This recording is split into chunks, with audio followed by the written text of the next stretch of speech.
Третий, придите, соборе рассвести.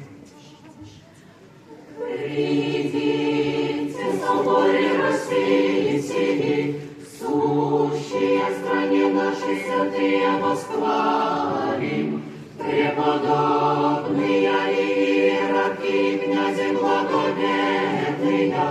мученики и священномученики, и Христа ради розивыя, и жен святых сословие, вкупе именуемые и неименуемые, силе Бога истину делай, славясь многовидным житием, и от Бога даровании, соделавшися святии, и Русите за имение святости подаша, и же и гробы Бог чудесы прослави,